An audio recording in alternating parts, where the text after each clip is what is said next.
Me parece que muchos siguen atorados en el tráfico. Está feo, me pasó. Y luego parece que no jalan aquí unos semáforos, no sé, a ver si alcanzan a llegar. Por lo pronto nosotros vamos a empezar. Voy a retomar exactamente donde me quedé el domingo. Vamos a leer Marcos 12, 38 y 39. Y hoy finalizo con el estudio del Evangelio de Marcos. Si Dios quiere, el domingo empezamos con Lucas. No es que no haya más que decir de Marcos, sino que se dice que el 73% de Marcos está en Mateo. Y como Mateo ya lo vimos, muchas cosas de las que dice Marcos ya las estudiamos. Pero Lucas nos revela más información que Mateo y Marcos no nos dieron. Algunos eventos son los mismos, pero con mucho más detalle.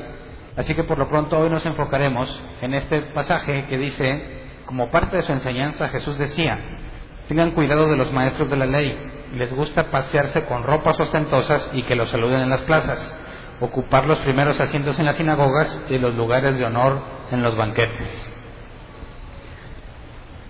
Esto Jesús lo dice un día después de lo que vimos el domingo, cuando se purificaba el templo, cuando corrió a los mercaderes. Un día después, en el templo, Jesús dice esto. El tema de hoy es esclavo de todos, y esas palabras no las encuentras ahí, las vamos a leer más adelante, pero es completamente lo opuesto a lo que los maestros de la ley hacían. Entonces, es muy interesante analizar el último día de Jesús en el templo y lo que se dedicó a hacer, las cosas que dijo y cómo a raíz de este evento en particular los maestros de la ley, los fariseos, los ancianos estaban plenamente decididos en matarlo. Así que Jesús sabía las implicaciones de lo que está diciendo, y es importante que analicemos en qué momento dice eso para entender todo el trasfondo. Así que retrocedamos a Marcos capítulo 11, versículo 27 al 33, porque nos ubica dónde estaba Jesús cuando dijo esto. Marcos 11, 27 al 33 dice: llegaron de nuevo a Jerusalén, y mientras Jesús andaba por el templo, se le acercaron los jefes de los sacerdotes, los maestros de la ley y los ancianos. Pausa. Entonces, cuando dice llegaron de nuevo a Jerusalén, Marcos nos lo platica después de decirnos lo que encontraron con la higuera que Jesús maldijo.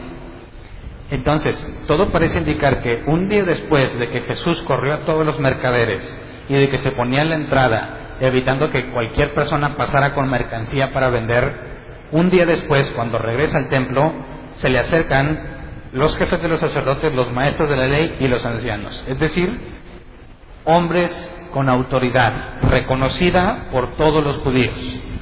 El máximo de la autoridad judía se acerca a Jesús y le hace esta pregunta en versículo 28: ¿con qué autoridad haces esto?, le interrogaron. ¿Quién te dio autoridad para actuar así? Ahora, no sé si recuerdes, pero esto ya no lo analizamos a detalle varios temas atrás. Pero el punto aquí es que ellos dicen: nosotros somos la autoridad, nosotros no te enviamos a ti. ¿Con qué autoridad haces esto? ¿Quién te autorizó? ¿Por qué? Jesús no es reconocido como alguien con autoridad. Y ahorita les muestro un pasaje más directo.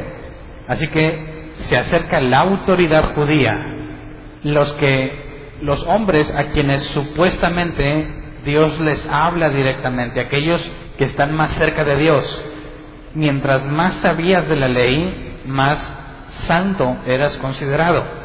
Así que no había nadie más, entre comillas, santo que estos hombres que cuestionan la autoridad de Jesús. Y dice el versículo 29: yo voy a hacerles una pregunta a ustedes, replicó él, o sea Jesús. Contéstenmela y les diré con qué autoridad hago esto. ¿El bautismo de Juan procedió del cielo o de la tierra? Respóndanme. Ellos se pusieron a discutir entre sí. Si respondemos del cielo, nos dirá: entonces, ¿por qué no le creyeron? Pero si decimos de la tierra, es que temían al pueblo porque todos consideraban que Juan era realmente profeta. Así que le respondieron a Jesús: no lo sabemos, pues yo tampoco les voy a decir con qué autoridad hago esto. Así que Jesús responde con otra pregunta, que no me voy a enfocar hoy en esto, pero quienes estamos de amigos en Facebook, habrán visto que ya analicé este pasaje donde Jesús no le responde a todos. Y Jesús hace referencia a la sabiduría de Salomón, porque Salomón en distintas ocasiones en el libro de Proverbios y en Eclesiastés deja ver claramente que no tiene sentido discutir con un necio. Así que cuando vienen y le hacen esta pregunta, Jesús les hace otra pregunta. Si ellos están dispuestos a contestar, Jesús está dispuesto a contestar, pero como ellos no quieren meterse en problemas, saben que no tienen un argumento válido ante la pregunta de Jesús, Jesús se da cuenta de la necedad de ellos. Ellos no están genuinamente interrogando a Jesús porque tienen dudas, más bien están buscando ocasión para hacerlo caer. Y Jesús decide no contestar. Y muchas veces nosotros debemos seguir el ejemplo de Jesús, no enfrascarnos en discusiones sin sentido con gente necia. Más bien decir, ¿sabes qué? Es mejor quedarme callado. Y aquellos que me tienen en Facebook, ya les puse toda la evidencia de por qué. Así que sigamos. Primero se acercan estos. Jesús les contrarresponde, o sea, no les da la respuesta, pero los deja mal. Se van. Luego leamos Marcos 12, del 13 al 17. Esto está sucediendo en el mismo día. Dice, luego enviaron a Jesús algunos de los fariseos y de los herodianos para tenderle una trampa con sus mismas palabras. Al llegar le dijeron, Maestro, sabemos que eres un hombre íntegro. No te dejas influir por nadie porque no te fijas en las apariencias, sino que de verdad enseñas el camino de Dios. ¿Está permitido pagar impuestos al César o no? ¿Debemos pagar o no? Pero Jesús, sabiendo que fingían, les replicó, ¿por qué me tienden trampas? Tráiganme una moneda romana para verla. Le llevaron la moneda y él les preguntó, ¿de quién son esta imagen y esta inscripción? Del César, contestaron. Denle pues al César lo que es del César y a Dios lo que es de Dios. Y se quedaron admirados de él. ¿Por qué se quedan admirados? Te pregunto. ¿Por qué cuando van a hablar con Jesús tienen tan poca expectativa de él? ¿Por qué están buscando la forma de hacerlo pescar en algo malo? No en un pecado, sino en falta de doctrina o falta de sabiduría. Fíjate cómo se acercan a Jesús con una actitud de que son superiores a él.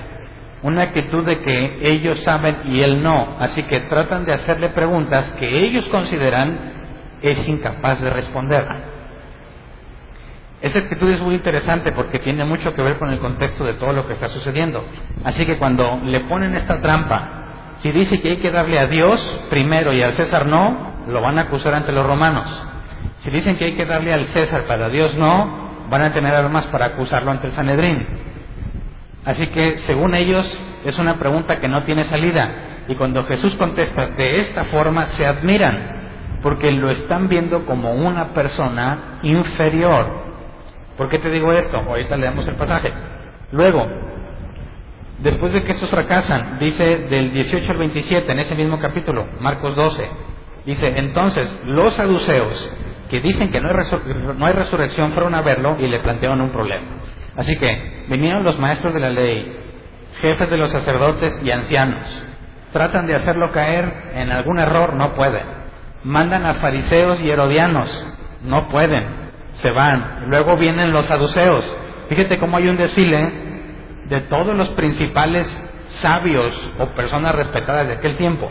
Entonces los saduceos le proponen un problema complejo que no podría responder de una forma simple. Dice, Maestro, versículo 19, Moisés nos enseñó en sus escritos que si un hombre muere y deja a la viuda sin hijos, el hermano de ese hombre tiene que casarse con la viuda para que su hermano tenga descendencia. Aquí están citando lo que Moisés ordenó. Luego dice el versículo 20, ahora bien, habían 7 hermanos. El primero se casó y murió sin dejar descendencia. El segundo se casó con la viuda, pero también murió sin dejar descendencia. Lo mismo le pasó al tercero. En fin, ninguno de los 7 dejó descendencia. Por último, murió también la mujer. Cuando resuciten, ¿de cuál será esposa esta mujer, ya que los 7 estuvieron casados con ella? Esta pregunta tiene que ver desde su perspectiva. Por eso leímos que los saduceos no creen en la resurrección. Porque si hubiese resurrección, ¿con quién se casaría la mujer si fue esposa de 7? ¿Sí me explico? Están planteándole la base, su apoyo su lógica para asegurar que no puede haber resurrección. Entonces, dice el versículo 24, ¿acaso no andan ustedes equivocados?, les replicó Jesús, es que desconocen las Escrituras y el poder de Dios. Cuando resuciten los muertos no se casarán ni serán dados en casamiento, sino que serán como los ángeles que están en el cielo. Pero en cuanto a que los muertos resucitan, ¿no han leído en el libro de Moisés, en el pasaje sobre la zarza, cómo Dios le dijo, yo soy el Dios de Abraham, de Isaac y de Jacob? Él no es Dios de muertos, sino de vivos. Ustedes andan muy equivocados. Así que, con este simple pasaje, cuando Dios se presenta como el Dios de Abraham, de Isaac y de Jacob, Dios no los trata como si fuesen gente muerta, sino como si fuese gente viva. Así que el simple hecho de que Dios se presente como Dios de ellos demuestra que para Dios los trata como si fuesen seres vivientes. Hablando Jesús de la resurrección, sería imposible que si no hay resurrección, Dios, que no es Dios de muertos, se presente como el Dios de ellos. Así que cuando Jesús le dice, ustedes desconocen las Escrituras, y con un solo pasaje de todo el Viejo Testamento, les echa en tierra toda su doctrina. Se desmorona todo lo que ellos aseguran de que no hay resurrección. Así que los saduceos tampoco pudieron pescarlo en alguna inconsistencia. Luego leamos del 28-34. Ahora viene una excepción, un maestro de la ley distinto a los demás que ya se acercaron a Jesús. Dice, uno de los maestros de la ley se acercó y los oyó discutiendo. O sea, mientras discutía con los saduceos, este maestro de la ley lo oyó. Dice, al ver lo bien que Jesús les había contestado, le preguntó, de todos los mandamientos, ¿cuál es el más importante? El más importante es, oye Israel, el Señor nuestro Dios es el único Señor, contestó Jesús. Ama al Señor tu Dios con todo tu corazón, con toda tu alma, con toda tu mente y con todas tus fuerzas. El segundo es, ama a tu prójimo como a ti mismo. No hay otro mandamiento más importante que estos. Bien dicho, maestro, le respondió el hombre. Tienes razón al decir que Dios es uno solo y que no hay otro fuera de él.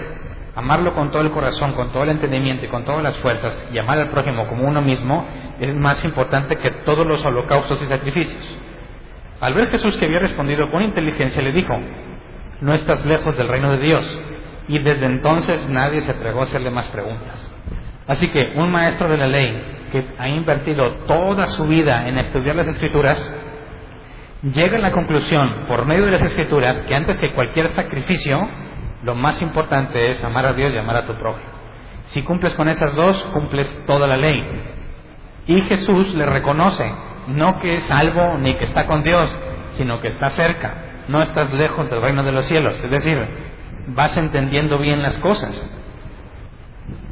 Después de escuchar esta respuesta de Jesús, ya nadie se atrevió a preguntarle nada. Pero, ¿por qué los judíos trataban de acercarse y hacerle preguntas complejas? Leamos Juan 7:15. Dice, los judíos se admiraban y decían, ¿de dónde sacó tantos conocimientos sin haber estudiado? Este es Jesús, ¿verdad? ¿De dónde sacó tantos conocimientos sin haber estudiado? O sea, que al tener ellos toda una vida de preparación y ver que hay un hombre que no estudió con nadie importante, que no siguió el mismo proceso de educación, que no fue instruido a los pies de ningún hombre importante, se atreve a hablar de las cosas de Dios. Para estos que toda su vida le han invertido en eso, Jesús es un simple iletrado, alguien loco o ignorante, porque no tiene la misma preparación que ellos. Así que se puede ver cómo ellos se acercan a Jesús desde una postura de superioridad, porque ellos tienen toda una vida de educación y tienen las credenciales que lo avalan. Pero Jesús no tiene nadie que lo avale. Jesús fue autodidacta. Él mismo estudió. Así que, ¿quién puede tener con mayor posibilidad la razón? Alguien que ha estudiado toda su vida, instruido por gente reconocida, o alguien que estudió por su propia cuenta. ¿A quién le crees más? Cuando me han dicho, Hernán, no puede ser que todos esos pastores estén equivocados. No tiene lógica, porque todos están equivocados si todos son hombres de Dios. Cuando hablamos sobre el tema de los diezmos, cuando hablamos sobre ciertos temas, dicen, no puede ser, que así tan simple, es tan simple verlo, ¿por qué tantos y tantos pastores y apóstoles y el nombre que se quieran poner, por qué lo enseñan así? No puede ser que todos ellos estén mal cuando es tan obvio en la Escritura. Dices, bueno, remóntate a los tiempos de Jesús. Toda la mentalidad de los maestros de la ley, la enseñanza era exactamente la misma. Y esta es la lógica. Alguien llega a cierto punto de sabiduría, ¿verdad? Y dicen, ¿sabes qué? Enséñale a los demás. ¿Y qué es lo que le enseña a los demás? Lo que él sabe. Así que cuando llegues a un punto en el que te enseñó, reconoce que sabes lo mismo que él, te entrega una credencial. Esa credencial que dice que eres capaz o que te aprendiste todo lo que te enseñaron. No es un certificado o credencial de que eres capaz. Es un certificado que dice que te aprendiste o entendiste todo lo que te enseñaron. Esto no significa que estés bien. Esto te certifica como alguien que ellos dicen que está bien. Es lo mismo cuando vas a la universidad. Sales, no sé, de doctor, licenciado, lo que tú quieras. ¿Qué significa? Que un grupo de personas a quienes les estuviste dando una lana te reconocen como un médico, como un licenciado. Ahora, ¿eres un buen licenciado o un mal licenciado? Eso no dice el certificado. Lo que el certificado dice es que un grupo de personas con validez, o sea, entiéndase entre comillas, con validez, te reconocen como un médico. Pero eso no significa que seas un buen médico. Cuando tenemos a todos los maestros de la ley instruidos bajo los principales hombres, puedes entender que todos tienen la misma influencia, todos tienen la misma línea. Quien haya sido enseñado a los pies de cualquiera uno de ellos iba a aprender exactamente lo mismo que ellos. No es una garantía de que conozcas a Dios, es un certificado de que alguien dice que tú sabes. Así que cuando Jesús viene y empieza a enseñar, estos que han invertido toda su vida, que les ha costado mucho, no se van a dejar, van a decir, ¿quién es este que no ha pasado todo el proceso que yo pasé? ¿Sí me explico? ¿Cuál es la posibilidad de que él pueda estar en lo correcto y hombres que toda su vida han estudiado estén equivocados? Así que Jesús está dándole en la médula, está puntualizando algo que destruye todo el sistema de los sabios de Israel, de los eruditos judíos. Así que reconocen que Jesús no ha estudiado, así que ¿de dónde sacó tanto conocimiento? Luego leamos Juan 7, 45 al 49.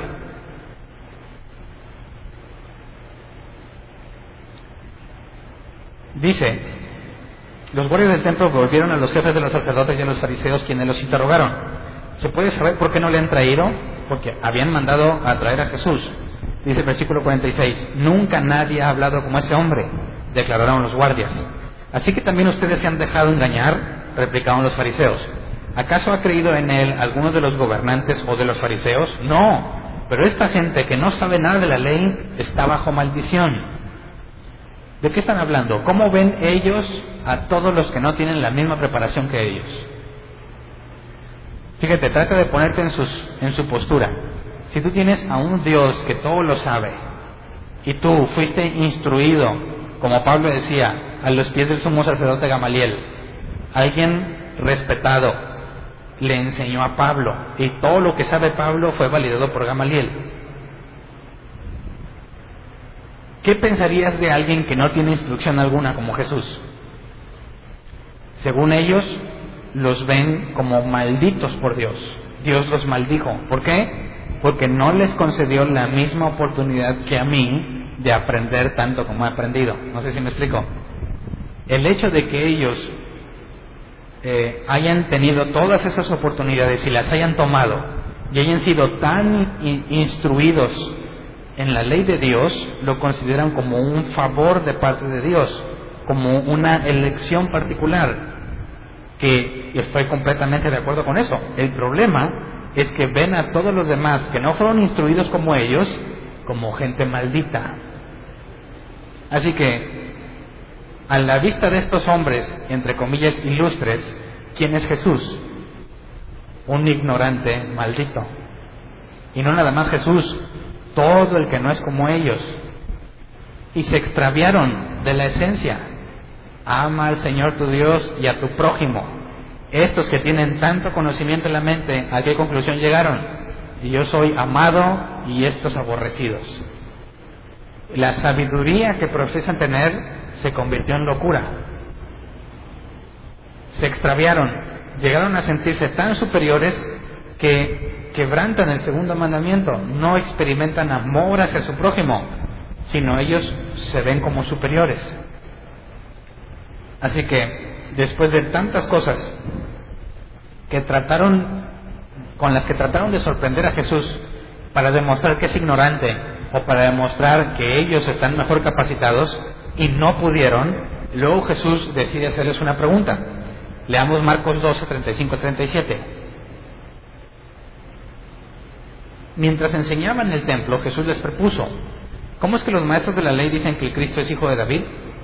David mismo, hablando por el Espíritu Santo, declaró: dijo el Señor a mi Señor, siéntate a mi derecha hasta que ponga a tus enemigos debajo de tus pies. Si David mismo lo llama Señor, ¿cómo puede ser su hijo?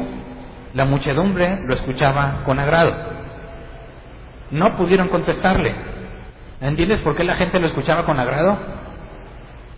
Imagínate que tú eres uno de los que están escuchando y sabes que estos maestros de la ley, fariseos y jefes de los sacerdotes son gente déspota, que sabe mucho. Llega alguien a quien consideran inferior, les avientan sus mejores armas y no pueden con Jesús. Luego Jesús les hace una pregunta que no pueden contestar. ¿Te daría gusto? ¿No estarías, ándele? A los que se sienten así superiores y que tratan a todos los demás como inferiores, un iletrado, un autodidacta sin credenciales, los está avergonzando públicamente. Así que este es un duelo de quién conoce más a Dios. Estos que tienen todas las credenciales o alguien que asegura que Dios lo envió. Jesús no asegura que sabe, Jesús asegura que el Padre lo envió y demuestra que el Padre lo envió respondiendo todas las preguntas que le hacen. No están suponiendo lo mismo, ¿eh? El fariseo se siente cercano a Dios porque sabe mucho. Jesús, él dice que no, ahorita vamos a leer, él no es que sepa mucho, sino que Dios lo envió. Así que, ¿qué esperarías ver en Jesús y qué esperarías ver en un maestro de la ley? El que tiene las credenciales y el que asegura que Dios lo envió.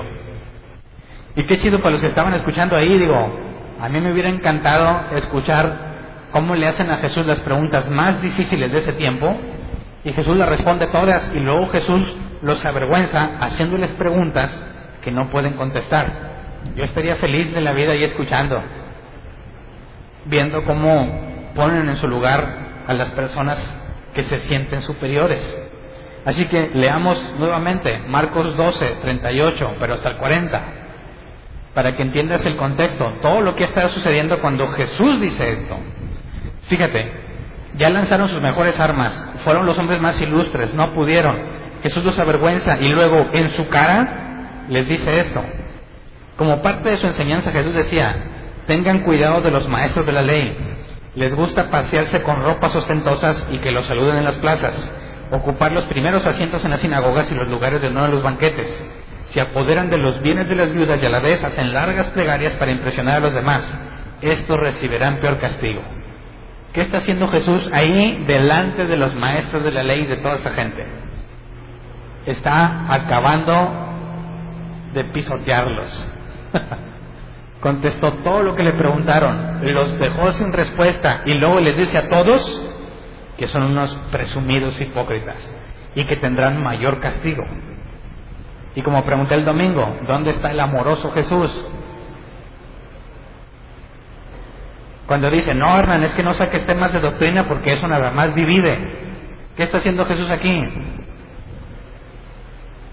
Está haciendo una división y está exhibiendo a los maestros, a los que se sienten santos, los exhibe y hace una división entre quienes son como ellos y quienes no son como ellos. Así que Jesús está provocando división. ¿Es malo dividir? Depende de cuál sea el punto de división. ¿Qué prefieres? ¿Que haya unidad en el error o división en la verdad? ¿Qué es mejor? Decir, yo los amo a todos y no importa que tú pienses lo que tú quieras, lo importante es que todos somos hijos de Dios. Sí, pero todos en un error grave doctrinal, porque no se ajusta sus enseñanzas a lo que la Biblia dice. Por el contrario, puedes marcar una división, esto es lo que la Biblia dice que debe de hacer, y todo lo demás no es válido, y vas a provocar división. Va a haber gente que se va a ofender. ¿Se han ofendido aquí los maestros de la ley? Claro que sí. Claro que sí, y mucho. ¿Tú tomarías a Jesús como un creyente? Imagínate que no tienes todo el contexto de lo que ha pasado, llegas y oyes que Jesús está diciendo eso. No sean como estos hipócritas que les encanta traer las ropas largas. Y tiene una razón. ¿Por qué la ropa larga? Porque así se vestían los gobernantes. El original es larga, se traduce como ostentoso. Parece que tienen dinero. Tratan de aparentar cosas como si fueran hombres importantes, cuando lo único que hacen supuestamente es estar cercanos a Dios. Así que ellos interpretan que estar cerca de Dios se traduce en tener ropa ostentosa, ser respetados por todos, los saludan en las plazas, ocupar los primeros asientos en las sinagogas. En la sinagoga te podías sentar donde tú quisieras, pero había lugares especiales para los maestros de la ley. Entonces, llegabas, si tú entrabas a una sinagoga de aquel tiempo, tú te sentabas con la raza. Había lugares especiales para los maestros de la ley. En los lugares, toma los lugares de honor en los banquetes. Hay un evento, una fiesta, algo así, se reservan los lugares más cercanos al anfitrión para los maestros de la ley, para la gente que era considerada importante, cercana a Dios. Yo necesito hacer la comparación con la iglesia de nuestros días. Existe eso en la iglesia, entre comillas, perdónenme, pero entre comillas, la iglesia cristiana. Entras y hay lugares que son solo para los líderes. Y todavía peor, hay quienes les ponen tronos en el púlpito. ¿Sí lo han visto? No quiero decir nombres por motivos obvios, pero hay congregaciones en las que entras y nomás te pones a ver el lugar y dices, no puede ser. Desde eso, antes de que hablen, antes de que canten, antes de que empiece nada, ves una clara contradicción bíblica, porque se sienta el pastor y tiene una especie de tronos o sillas especiales aquí al frente, donde vienen y se sientan los líderes. ¿Por qué? ¿Cómo es que ha llegado a tal punto esa situación? Hay que hacer una línea divisoria como Jesús lo hizo. No se puede decir que no pasa nada, o sea, no puedes pretender que eso no tiene importancia, porque es una clara contradicción a la enseñanza de Jesús. ¿Y cómo es posible que alguien que se sube al púlpito y quiere enseñarte quién es Dios tenga semejante situación que contradice directamente la Escritura? ¿Quién podría decir, vengo a hablarles de Dios y tengo lugares separados para personas especiales? Dime si no es vergonzoso. Que dicen, Dios me habló y Dios quiere que te diga esto. Y dices, ¿en serio? ¿En serio Dios te habló? ¿Y cómo no te dijo nada de las bancas estas que tienes ahí? ¿Cómo no te dijo nada de los lugares especiales cuando Jesús directamente enseñó que no debes de buscar eso? Así que las mentiras son muchas y descaradas. Es descarado el asunto, descarado. Cualquier persona que lea mínimo el Evangelio de Marcos y llegue a este capítulo, tranquilamente, fácilmente vería que no debes de hacer eso.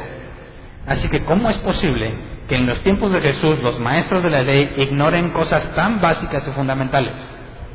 ¿Cómo es posible que hoy iglesias que aseguran que son de Dios, que son de Jesucristo, tengan semejante ignorancia de cosas tan simples? no concuerda, algo está mal, algo está muy mal. No puede ser. Así que cuando Jesús dice tengan cuidado de estos, cuando están ahí está siendo quizás hasta grosero, pero no le importa a Jesús dejar en mal a estas personas con tal de mostrar que es lo correcto. Y esto es un factor muy importante. Tú puedes hablar de una persona mal, con intenciones equivocadas, y tú estás igual de mal.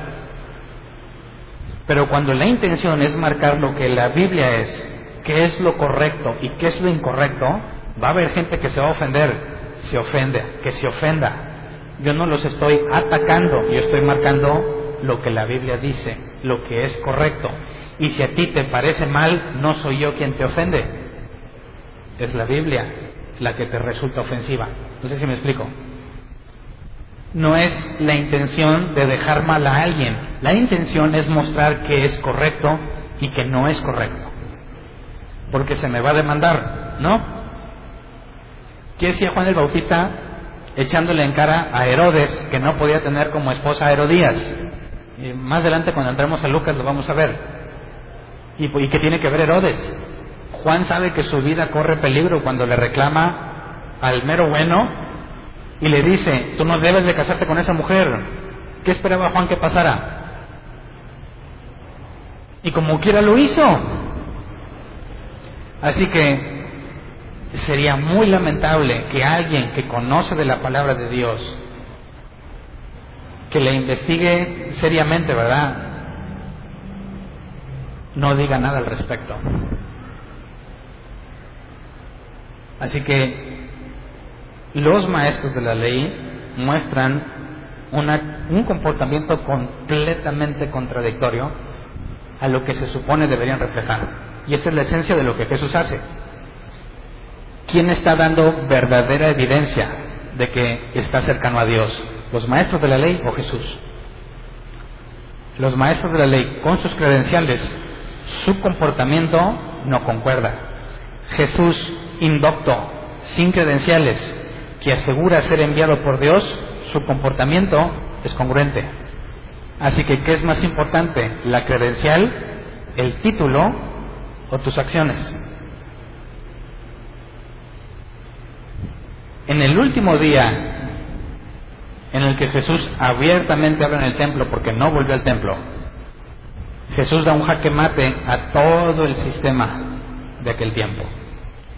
Jesús evidencia vergonzosamente todo el esquema que tienen, que aseguran que es de Dios, pero que irónicamente está completamente alejado de lo que Dios dijo. Y me llama la atención que dice el versículo 40, se apoderan de los bienes de las viudas y a la vez hacen largas plegarias para impresionar a los demás. Estos recibirán peor castigo. ¿Cómo es que le quitaban a las viudas lo que tenían? ¿Te lo imaginas?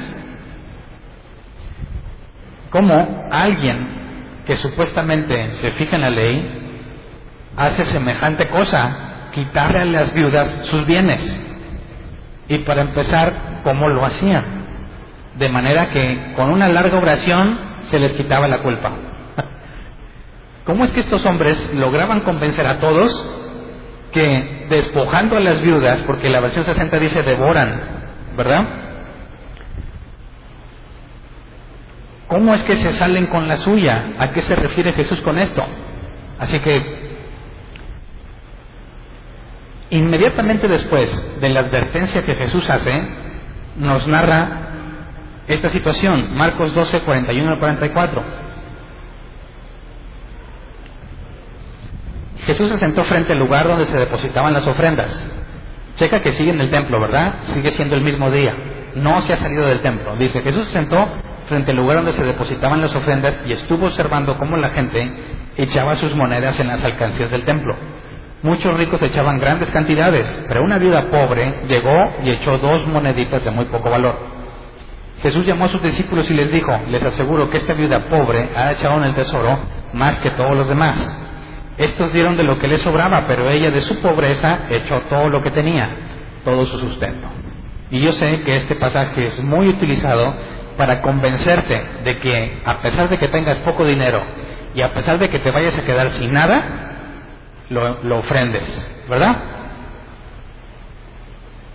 ¿Jesús estará hablando de eso? ¿Está hablándonos de una situación digna de imitar? ¿Qué tiene que ver esto con lo que acaba de decir, con la advertencia, sobre todo con despojar a las viudas? Fíjate que no es una historia aparte, no es punto y aparte y Jesús cambia el tema, no, es exactamente lo mismo.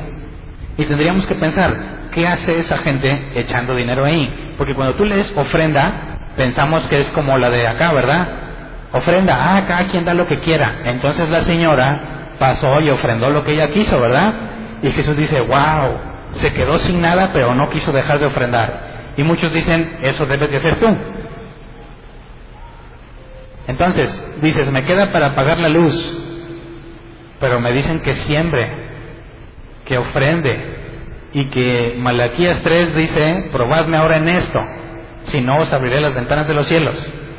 Y te empiezan a aventar muchos versículos de ese tipo, y tú sabes que si no pagas la luz te la van a cortar. Así que, ¿quieres ser como la viuda que echó más que todos? ¿Y que Dios te bendiga? ¿O no ofrendas porque nomás tienes para pagar la luz? ¿Qué es lo correcto?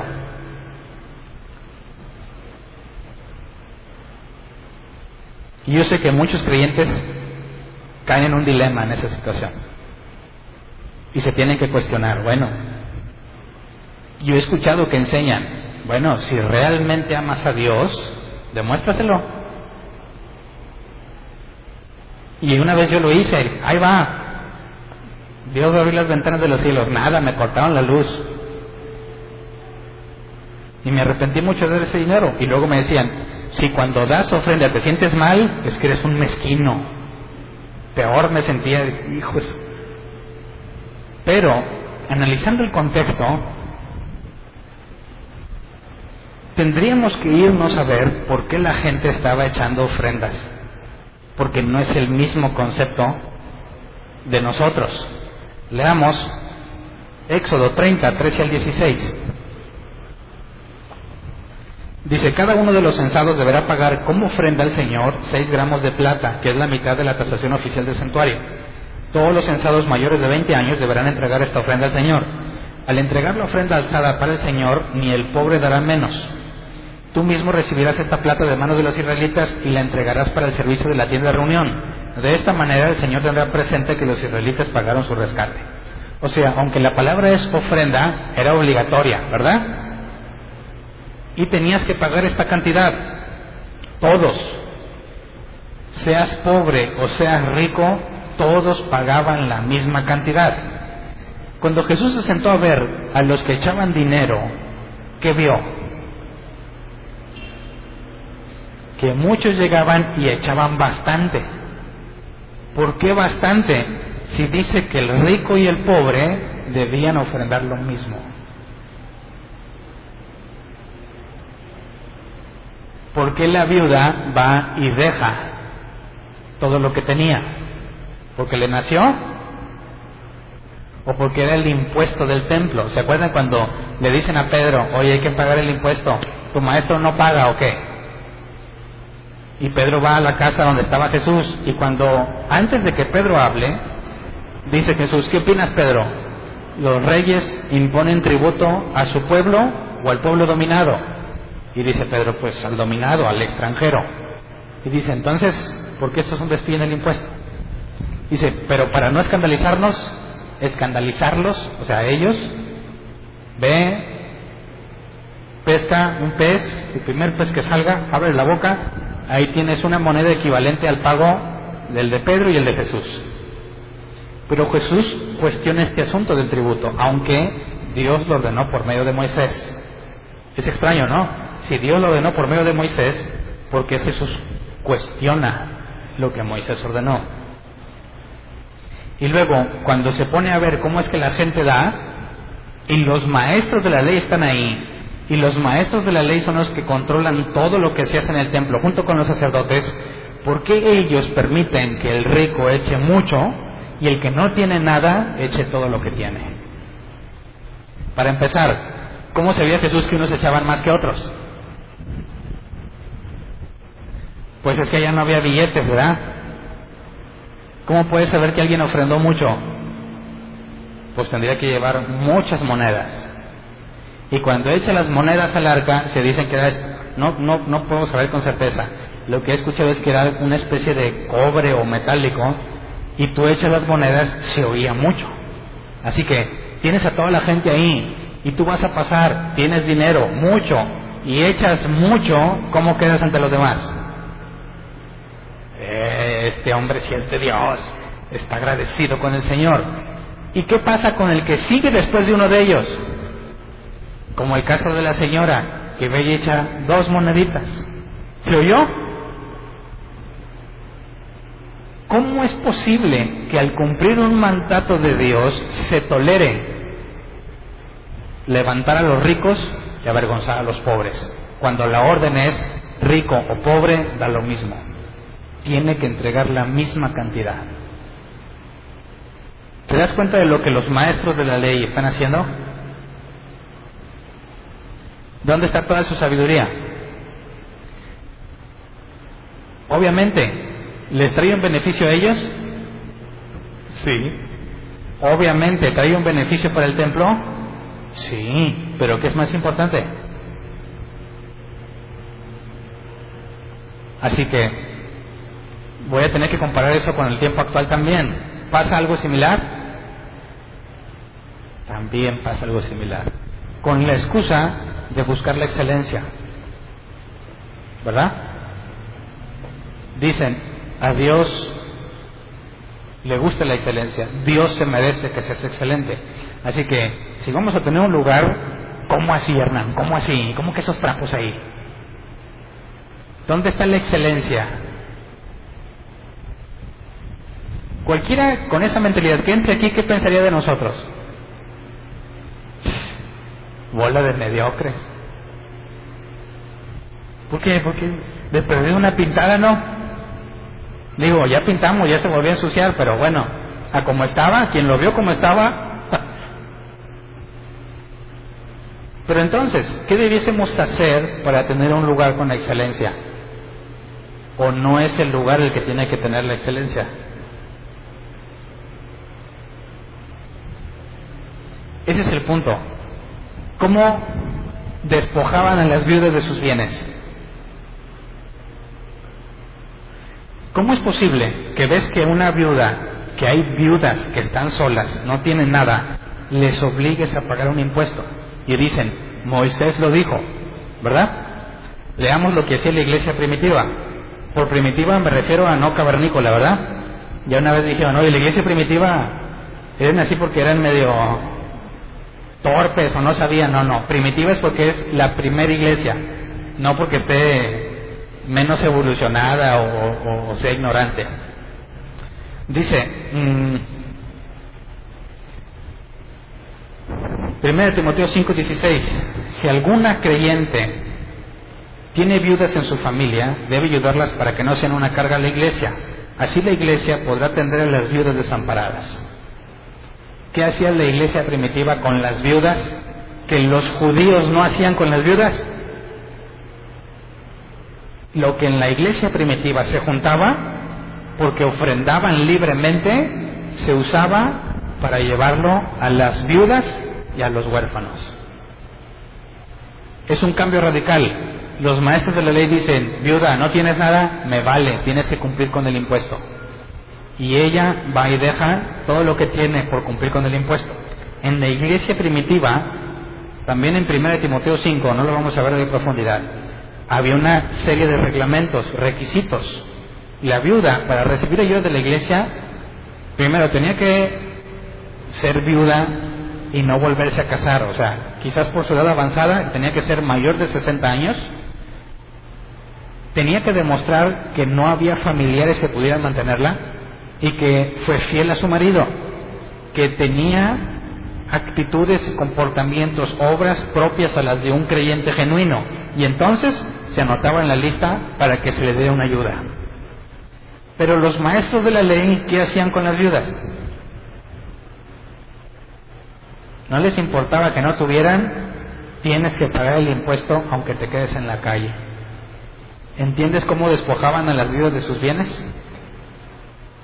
Ahora, supuestamente ellos son los que están más cerca de Dios. Ahora, los que están echando mucho, porque Jesús dijo, estos van y echan mucho, y Jesús dijo, estos no sirven, dan lo que les sobra. Leamos Mateo 6, 2 al 4. Jesús advirtió sobre este tipo de cosas también. Dice, por eso, cuando des a los necesitados, no lo anuncies a son de trompeta, como lo hacen los hipócritas en las sinagogas y en las calles para que la gente les rinda homenaje. Les aseguro que ellos ya han recibido toda su recompensa. Más bien, cuando des a los necesitados, que no se entere tu mano izquierda de lo que hace la derecha, para que tu limosna sea en secreto. Así tu Padre, que ve lo que haces en secreto, te recompensará. Entonces, los que llegaban y echaban un montón de monedas, ¿por qué lo hacían? Para quedar bien con la gente, para ser apreciados, reconocidos como alguien que realmente ama a Dios. ¿No te parece irónico cómo su hipocresía los deja en evidencia, pero ellos pretenden demostrar que realmente están cerca de Dios? Esa es una contradicción que no se puede ocultar. Es imposible que se oculte. Siempre salta a la vista, siempre. Así que Jesús contrapone lo que los maestros de la ley hacen contra lo que alguien que realmente conoce a Dios debiera hacer. Y es completamente diferente. Veamos el caso de la petición de Jacobo y Juan. Marcos 10, 35 al 40. Dice, se le acercaron Jacobo y Juan, hijos de Zebedeo. Maestro, le dijeron, queremos que nos concedas lo que te vamos a pedir. ¿Qué quieren que haga por ustedes? Concédenos que en tu glorioso reino uno de nosotros se siente a tu derecha y el otro a tu izquierda. No saben lo que están pidiendo, le replicó Jesús. ¿Pueden acaso beber el trago amargo de la copa que yo bebo? ¿O pasar por la prueba del bautismo con el que voy a ser probado? Sí podemos. Ustedes beberán de la copa que yo bebo, le respondió Jesús, y pasarán por la prueba del bautismo con el que voy a ser probado. Pero el sentarse a mi derecha o a mi izquierda no me corresponde a mí concederlo. Eso ya está decidido. Están pidiendo, y se acuerdan cuando analizamos la transfiguración de Jesús, y Mateo nos decía que fue la madre de ellos la que le pidió a Jesús. Marcos nos dice, no menciona a la madre de ellos, menciona a Jacobo y a Juan. No es contradictorio, porque el punto es que le hicieron la petición a Jesús. Puede ser la misma ocasión o pueden ser dos ocasiones diferentes, una que le hayan pedido a ellos y otro que le haya pedido a su mamá, pero no es una contradicción entre sí, se está resaltando el mismo hecho. Le están pidiendo ser el máximo de autoridad después de Jesús, uno a su derecha y uno a su izquierda. ¿Qué clase de hombres lo están pidiendo? Bueno, discípulos de Jesús, ¿verdad? Pero veamos este pasaje, Lucas 9, 51 al 56. Dice, como se acercaba el tiempo de que fuera llevado al cielo, Jesús se hizo el firme propósito de ir a Jerusalén. Envió por delante mensajeros que entraron en un pueblo samaritano para prepararle alojamiento. Pero allí la gente no quiso recibirlo porque se dirigía a Jerusalén. Cuando los discípulos Jacobo y Juan vieron eso, le preguntaron, Señor, ¿quieres que hagamos caer fuego del cielo para que los destruya? Estos dos son los que le están pidiendo a Jesús, queremos uno, yo a tu derecha y el otro a tu izquierda. ¿Qué clase de hombres son? Que cuando los rechazaron, les hicieron el feo. Dice, ¿para qué estamos batallando, Jesús? ¿Quieres que ordenemos que baje del fuego, decir, los mate a todos los que nos hicieron el feo? ¿Dónde está el amor al prójimo? Son discípulos de Jesús y ya vieron muchos milagros. Vieron la transfiguración de Jesús. Han visto maravillas. ¿Y qué siguen pensando? Estos se ven exactamente igual que los maestros de la ley ven a los que no son como ellos, ¿verdad? Leímos, los maestros de la ley dicen, estos están bajo maldición porque no conocen la ley. Estos que están con Jesús, ¿cómo tratan a los que les hacen feo? Asumen que Dios los desprecia. que están malditos porque están dispuestos. Ellos piensan que si les dicen Dios que baje el cielo del fuego y los mate a todos, Dios les va a decir, bien, me parece buena idea. ¿En qué concepto tienen a los que le hicieron el feo? Exactamente el mismo concepto que los maestros de la ley tienen de aquellos que no son como ellos. Así que, tengas credenciales o no, como estos, siguen poniéndose en una actitud de superioridad, y eso es un grave problema. Versículo 55, pero Jesús se volvió a ellos y los reprendió. Luego siguieron la jornada a otra aldea. Ahora, estoy leyendo la Nueva Versión Internacional y hay una nota. Vamos a la versión 60, versículo 55 y 56, y es diferente. Dice: entonces, volviéndose él, los reprendió diciendo: vosotros no sabéis de qué espíritu sois, porque el Hijo del Hombre no ha venido para perder las almas de los hombres, sino para salvarlas. Y se fue a otra aldea. Si ves, la versión 60 tiene más contenido que la NBI, incluso que la traducción en lenguaje actual. ¿Por qué? Porque lo que pone la versión 60 no está en todos los manuscritos, está en algunos nada más. Y la NBI está poniendo lo que en la mayoría de los manuscritos está, que no aparece ese texto, y te deja una nota diciéndote: en algunos manuscritos aparece también esta versión. Así que no es que la NBI sea del diablo, ahí está la nota. Entonces, estos dos llegan con Jesús y le dicen: queremos ser el top. ¿Qué les hace sentir seguros después de semejante comprobación del poco entendimiento que tienen de Dios? Por eso Marcos 3:17 dice esto: Jacobo y su hermano Juan, hijos de Zebedeo, a quienes llamó Boanerges, que significa hijos del trueno. ¿Cuál es el apodo que Jesús le tenía a estos dos hermanos? Hijos del trueno. Y muchos piensan que puede ser algo positivo, quizás, pero lo más probable es que sea negativo, porque ¿cómo escribe Juan en el Evangelio de Juan, en las cartas de Juan y en Apocalipsis? Muchos le llaman el discípulo del amor, por la manera en que se expresa, pero ese discípulo del amor fue el que le propuso a Jesús que amara a todos los samaritanos que le hicieron el feo.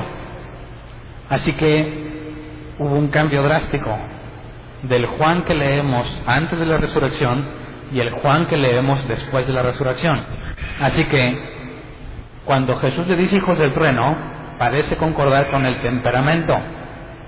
Gente impetuosa, explosiva, dispuestos a matar a los samaritanos porque les hicieron el feo. ¿Te fijas cómo el problema de los maestros de la ley está presente en los discípulos de Jesús?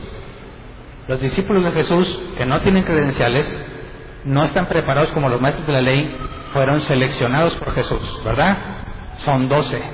Y Jesús en distintas ocasiones agarraba a Pedro, Jacobo y Juan, solamente a ellos, y se los llevaba a darles una enseñanza particular.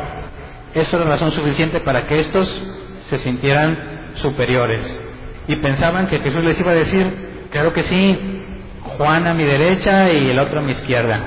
Y Jesús los regaña y les dice esto, Marcos 10, 41 y 45. Dijo: lo de sentarse a la mesa, eso ya está decidido. Y eso es un tema profundo que no vamos a ver hoy. Pero ¿cómo puede ser que ya esté decidido si todavía no se mueren? Eso habla de la predestinación. Antes de que acaben sus vidas, antes de que las cosas terminen, ya está decidido quién se sienta dónde. Luego Marcos 10, 41 y 45. Los otros 10, al oír la conversación, se indignaron contra Jacobo y Juan. Obviamente, ¿verdad? Así que Jesús los llamó y les dijo: como ustedes saben, los que se consideran jefes de las naciones oprimen a los súbditos y los altos oficiales abusan de su autoridad.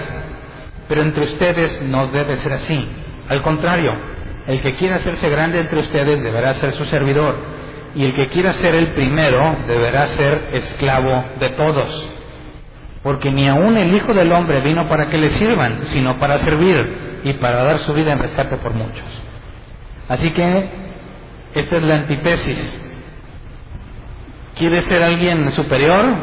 Sé el esclavo de todos. Por eso el tema se llama esclavo de todos. Es completamente opuesto al esquema de la sociedad, al esquema del judaísmo de aquel entonces y a cómo los discípulos trataban de interpretar la autoridad. Si Jesús no vino a ser servido, ¿qué te hace pensar que tú sí? ¿Qué te hace pensar que te deben de servir a ti? ¿Qué te hace pensar que te mereces un lugar especial?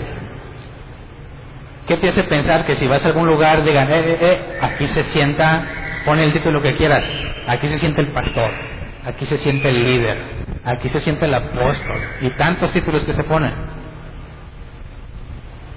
Si tú haces eso, les designas lugares especiales, o si tú aceptas un lugar especial, muestras que estás lejos de Dios, que no has entendido la enseñanza de Jesús. Es imposible que si tú conoces las obras de Jesús y conoces la vida de Él, te comportes tal como Él dijo que no te comportes. ¿Cómo puede ser que te atrevas a desobedecer directamente? Así que analicemos otros pasajes donde Jesús deja en claro este concepto. Mateo 23, 8 al 12. Y Mateo 23 es una acusación directa a todos los maestros de la ley, fariseos y a todos los hombres ilustres. Pero enfoquémonos en la parte que aplica a nosotros. Dice Mateo 23, 8 al 12. Pero no permitan que a ustedes se les llame rabí, porque tienen un solo maestro, y todos ustedes son hermanos. Pausa. ¿Quién es el mayor entre nosotros y todos somos hermanos? ¿Cuál hermano vale más que el otro? Ahora, si te vas al Viejo Testamento, dices el primogénito, porque el primogénito le dan doble porción, ¿verdad? Bueno, ¿quién es el primogénito de todos los hermanos? La Biblia dice, Jesús es el primogénito. Así que ese puesto ya está ocupado. Todos los demás somos iguales. No debes permitir que te llamen, ahorita nadie te dice rabí, ¿verdad? Pero no debes permitir que te traten de poner en un lugar más alto que a los demás. Porque si tú permites que te pongan en un lugar más alto, estás demostrando que voluntariamente o por ignorancia no entiendes que somos hermanos, ¿verdad? Versículo 9. Y no llamen padre a nadie en la tierra, porque ustedes tienen un solo padre y Él está en el cielo. Pausa. ¿Alguien ha visto esa enseñanza? Yo sé que en la Iglesia Católica todos les dicen padre, ¿verdad? Y aquí Jesús dice que no debes de hacerlo, así que no sé por qué lo hacen, pero allá ellos. En cuanto al cristianismo, ¿has escuchado que alguien le diga padre? A mí me tocó recibir esa enseñanza. Un predicador llegó diciendo que él amaba tanto a su gente que quería una relación más profunda. No me llames simplemente pastor, yo soy como un padre para ti. Y si tú quieres que sea un padre para ti, recibirás bendición de hijo mío. Y después de mucho hablar, él pretendía demostrar que Dios le habla y Dios lo usa. Así que, si tú le llamas padre y lo honras, porque honrarás a tu padre y a tu madre, recibirás bendición especial. Y mucha gente aceptó. Y ya no le decían pastor, ahora le decían padre. Y cuando visitaba la congregación, decía el pastor, quiero presentarles a mi padre, el hombre por el cual Dios me ha bendecido, etcétera, etcétera. Y pasaba a él. Y cualquiera que fuera a hablar con él, dice, yo quiero que me aceptes como tu hijo. Y le podrías llamar padre. Y te daba enseñanzas especiales. Y tú dices, ¿qué onda? ¿No leyó Mateo 23? ¿Cómo está eso? ¿Cómo puede ser que Dios le hable, pero contradiga tan directamente lo que Dios dice? Es imposible que el Espíritu Santo esté separado de las Escrituras. ¿Quién inspiró las Escrituras? Dios por medio del Espíritu Santo. ¿Cómo es posible que el Espíritu Santo te diga algo contrario a lo que el Espíritu Santo le dijo al que escribió la Biblia? Alguien me está mintiendo, ¿verdad? Es imposible que el Espíritu Santo me diga algo contrario a lo que ya dijo. Así que es una técnica muy fácil de detectar a los ignorantes. No tiene nada malo que seas ignorante. Todos empezamos en cero en las cosas de Dios y empiezas a construir con experiencia y muchas cosas, entender lo que Dios está haciendo contigo. El problema son los que se dicen enviados de Dios, se dicen personas sabias, y cuando hablan, lo único que demuestran es ignorancia. Entonces, no aceptes que nadie te dé un trato de padre, como si dependiesen de ti, como si la bendición corriera por ti. Eso es antibíblico. Todos somos hermanos. ¿Quién se puede poner en la posición de padre? Es imposible. Versículo 10, ni permitan que los llamen maestro, porque tienen un solo maestro, el Cristo. Así que, ¿de quién se supone que aprendemos todos? De Cristo. ¿Cómo es posible que haya tantas enseñanzas tan distintas y contradictorias? ¿Qué nos dice eso? Que Cristo no le está enseñando a todos. Hay algunos que piensan que Cristo los está enseñando, pero es imposible porque contradice su enseñanza. Así que te fijas cómo la Escritura claramente hace una división, una diferencia. No, es mentira que la Biblia busque la unidad. No es cierto, no es cierto. La Biblia constantemente habla de división. División entre lo correcto y lo incorrecto, entre la justicia y el pecado, entre el frío y caliente. Si tú quitas la división, ¿dónde está el orden? Y lamentablemente muchos predican el amor. No hacemos divisiones, todos. Al momento en que quitas la división, perviertes completamente cualquier cosa que leas en la Escritura. Así que la división es necesaria, siempre y cuando sea por cuestión de doctrina bíblica. Separar el error de lo correcto. Dice el versículo 11, el más importante de ustedes será siervo de los demás, porque el que a sí mismo se enaltece será humillado, y el que se humilla será enaltecido. Y lo vemos con los maestros de la ley. ¿Cómo llegaron a preguntarle a Jesús? Exaltados. ¿Cómo terminaron? Humillados. Vamos a Lucas 22, 24 al 27. Dice, tuvieron además un altercado sobre cuál de ellos sería el más importante. Esto es en la última cena, Jesús discutió muchas veces con ellos sobre el asunto de la autoridad. Antes de que se muera, un día antes de que Jesús sea entregado, siguen peleándose por quién va a ser el jefe cuando Jesús se vaya. Dice el versículo 25, Jesús les dijo, los reyes de las naciones oprimen a sus súbditos, y los que ejercen autoridad sobre ellos se llaman a sí mismos benefactores. No sea así entre ustedes, al contrario, el mayor debe comportarse como el menor, y el que manda como el que sirve. Porque ¿quién es más importante, el que está a la mesa o el que sirve? ¿No es el que está sentado a la mesa? Sin embargo, yo estoy entre ustedes como uno que sirve. Así que, si realmente conoces a Jesús, ¿cómo debieras comportarte? Como el que sirve, jamás como el que es servido. Te pones en evidencia. Lucas 14, 7 al 11. Dice, al notar cómo los invitados escogían los lugares de honor en la mesa, les contó esta parábola. Cuando alguien te invite a una fiesta de bodas, no te sientas en el lugar de honor, no te sientes en el lugar de honor, no sea que haya algún invitado más distinguido que tú. Si es así, el que los invitó a los dos vendrá y te dirá, se debe tu asiento a este hombre. Entonces, avergonzado, tendrás que ocupar el último asiento. Más bien, cuando te inviten, siéntate en el último lugar, para que cuando venga el que te invitó te diga, amigo, pasa más adelante a un lugar mejor. Así recibirás honor en presencia de todos los demás invitados. Todo el que a sí mismo se enaltece será humillado, y el que se humilla será enaltecido. O sea que aquí se aclara, ¿es pecado que te sientes en el lugar de honor? ¿Sí o no?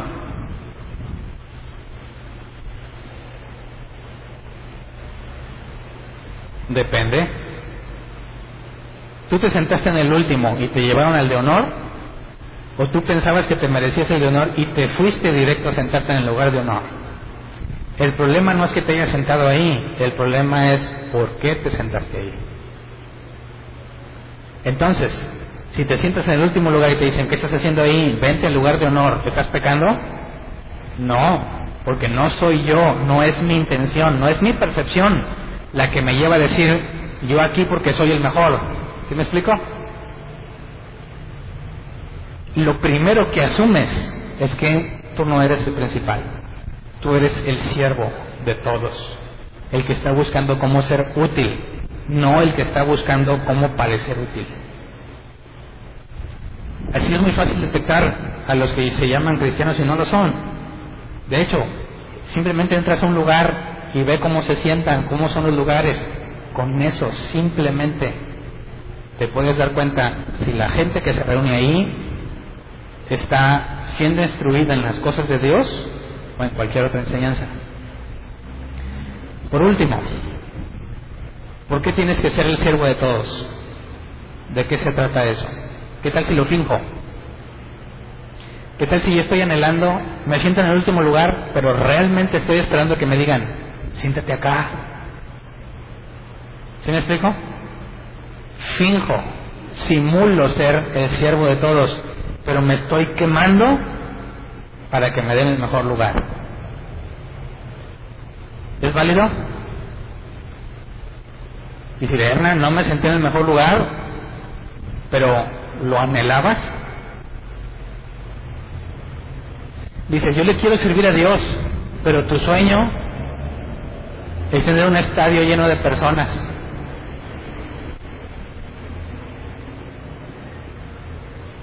¿Es congruente? Ahí es donde está el asunto. Ok, yo puedo llegar y decir, no, yo soy un gusano solamente, soy el peor de los peores. ¿Eso es correcto? Tampoco. Ni te puedes sentir superior, ni te puedes sentir inferior, porque todos somos hermanos, ni abajo ni arriba. ¿De qué se trata entonces? Leamos Juan 7, 16 al 18.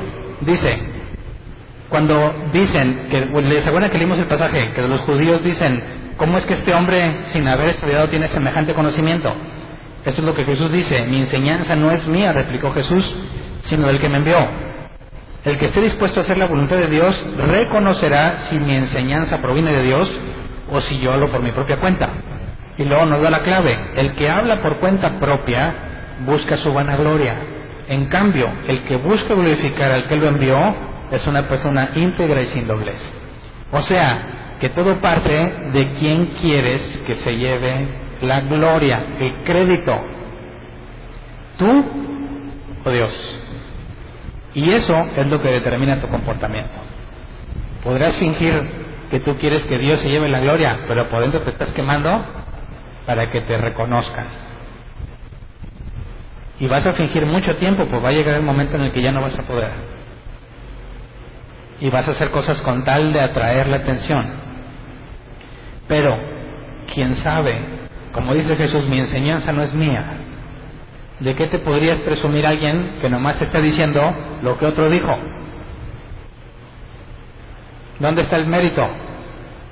Si eres un repetidor. ¿Me explico? Si alguien dijera, no hombre, mira, yo te traigo este mensaje poderoso de Dios, y eso lo hace sentir superior, dices, oye, el mensaje no es tuyo, no se te ocurrió a ti, tú simplemente estás repitiendo lo que se te dijo. ¿Dónde está el mérito? Si alguien dice que yo traigo una enseñanza y pues es mi enseñanza, es mi esfuerzo, así que te voy a cobrar por enseñarte, te voy a cobrar para que te lleves el audio, te voy a cobrar por un curso, te voy a cobrar por esto y por otro porque mi esfuerzo me ha costado. ¿Qué está buscando? ¿Cómo que mi esfuerzo me ha costado? Si tú dijeras como Jesús, mi enseñanza no es mía, sino del que me envió, ¿por qué cobras? ¿Cuál es tu mérito? ¿Cuál es tu esfuerzo? Ahora, ¿sí requiere esfuerzo o no? Sí, pero no es mérito tuyo. Si tu objetivo es que la gente conozca a Dios, tú harías lo que Jesús dijo, esto no es mío, eso está ahí en la Biblia. No me lo fumé, no me lo inventé, cualquiera lo puede leer. No tienes por qué fijar tu atención en mí. Si tú lo permites, estás quedando en una contradicción evidente. No te dejes apantallar, no quieras apantallar. Somos todos hermanos. Así que En cualquier lugar, cuando conozcas a un creyente, la marca distintiva es su comportamiento. La forma en que te trata, en la que trata a los demás. Habla contigo como un ser superior, estás mal. Habla contigo como si fuera inferior, está mal. Ni más ni menos, somos todos iguales. No puede esperar un trato especial. Y tampoco puede decir, no, yo hasta el final, pásate acá. No, yo acá. Eso no hizo el invitado.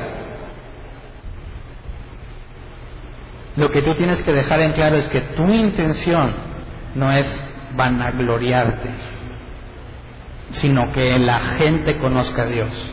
Y si por medio de ti la gente puede conocer a Dios, date por servido.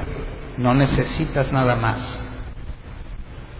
Entonces, lo último que yo quisiera saber de alguien que se congrega aquí es que es presumido, o que siente que sabe mucho, o que vea como inferior a los demás. Créeme que si haces eso, Dios te puso en evidencia. Es imposible que seas una persona déspota, porque si lees la Escritura, te darías cuenta que ese no es el fruto de alguien que conoce a Dios. Así que, si no tienes educación en teología formal, te tengo buenas noticias. Eso no te desacredita. Lo importante es que hayas sido enviado. Pero si fuiste enviado, vas a dar evidencia de aquello a lo que fuiste llamado. Es imposible que alguien sea enviado por Dios y no tenga evidencia para comprobar. No es posible. Si alguien asegura ser enviado por Dios, pero lo que enseña es contradictorio, ahí está tu evidencia de que no es enviado por Dios. ¿Qué haces tú? Cuando estás con más personas, creyentes o no creyentes, ¿cómo los tratas?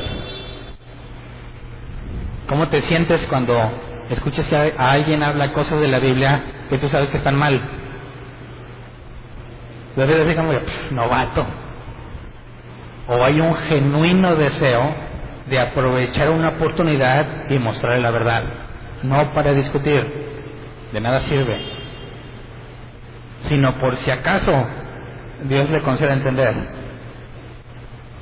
Dicen, Satanás vino para robar, matar y destruir, y tú dices, no puede ser. 2 versículos antes dice que todos los que vinieron antes de Jesús, esos son los ladrones, así que no puedes meter a Satanás ahí. Y tú tienes 2 opciones: aprovechas la oportunidad para comentarle el asunto o te burlas de él. ¿Cuál haces? Si te burlas, yo tengo muy malas noticias. No entiendes a Dios, no lo conoces. Si dices, voy a aprovechar la oportunidad para, oye, ¿no te has preguntado si lees 2 versículos antes qué dice? No tratando de demostrarle que está mal, no, nada ganas con eso.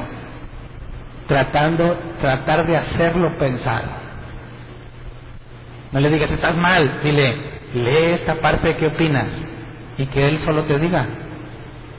Eso demostraría que tu intención es ver si puede entender el asunto, no demostrarle que está mal, nada sirve. Así que el que piensa estar firme, mire que no caiga. Esclavo de los demás. Eso es contrario a lo que la sociedad dice. Te van a tratar de agarrar de su puerquito. ¿A alguien ya le pasó? Sí, seguramente. Quien quiera ser servicial, van a tratar de aprovecharse de él. ¿Qué debes de hacer? No debes dejar de ser servicial. Hay personas que lo saben valorar, hay personas que no. Si una persona no lo sabe valorar, ya no lo trates igual, pero no te ofendas. Así son. Tú no puedes negar quién eres. Tú no puedes negar lo que eres. Y si has nacido de nuevo, no puedes dejar de servir. Aunque sean ingratos, injustos, malagradecidos, tú no puedes negar quién eres. Tú persiste. Estás dando evidencia de quién eres. aunque muchos no lo sepan apreciar. Así que vamos a ponernos de pie.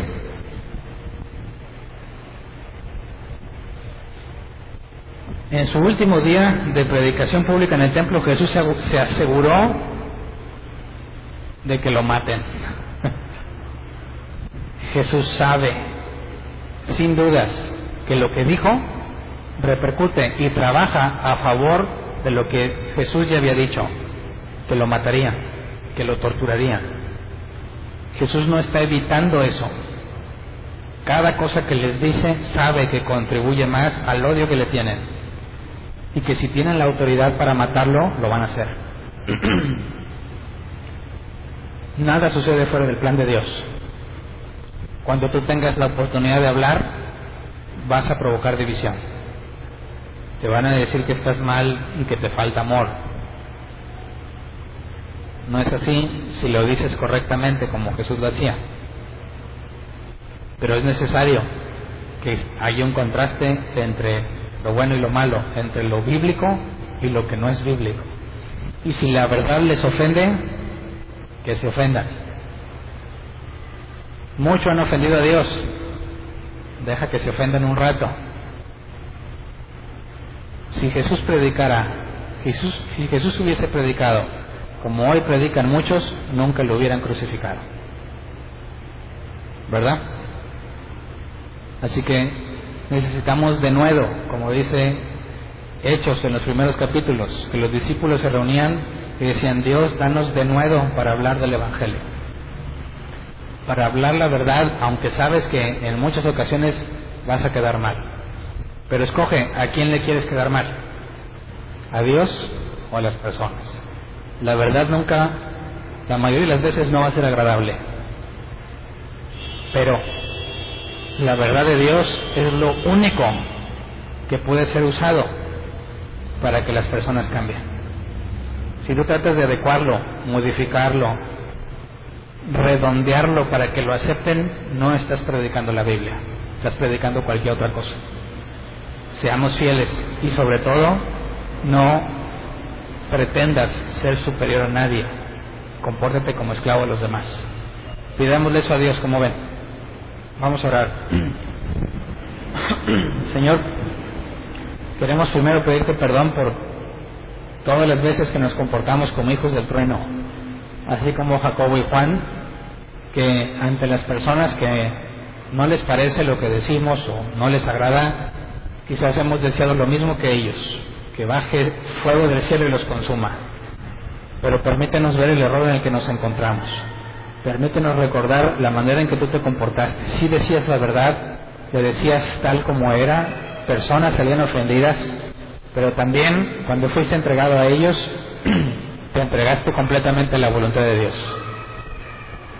Sabemos que todo sucede porque tú lo permites y nada sucede sin tu consentimiento. Así que enséñanos a aceptar lo que has propuesto, lo que has definido para nosotros. Cuando tengamos la oportunidad de hablar la verdad, que lo hagamos como la Escritura dice, de forma amena y de buen gusto. Cuando nos hagan preguntas aquellos que son adversarios, que sepamos cómo responder, por si acaso Dios les concede entender, pero que en todo seamos como esclavos de los demás. Sepamos comportarnos como tú lo hiciste. Si tú, siendo el primogénito, el mayor entre todos, viniste a servir, cuánto más nosotros, Señor. Que siempre que empecemos a sentirnos superiores o a tratar a los demás como inferiores, podamos recordar tus palabras, que todos somos hermanos, que tenemos un solo maestro, que todos los lugares de la mesa ya los tienes definidos. No es necesario tratar de ser superior, no es necesario tratar de sobresalir, porque lo importante es que tú sobresalgas en todo lo que hacemos. Lo que hacemos es para gloria tuya, Señor. Concédenos la gracia de ser fieles predicadores de tu palabra, no desviarnos, como dicen, ni a derecha ni a izquierda, sino mantenernos fieles al llamado que nos has dado. Y aunque no tengamos las credenciales que nos habiliten en la sociedad o en nuestra cultura, concédenos demostrar que hemos sido enviados, así como lo hiciste con Jesús, que la evidencia de aquellos a quienes has alumbrado, a los que has iluminado, a los que has enviado, sea contundente por las acciones, no por las palabras, por las acciones, para que en todo lo que hagamos seas glorificado tú, Señor. Gracias por todo lo que has hecho, gracias por perdonarnos y por todo de lo que nos vas a librar. Amén.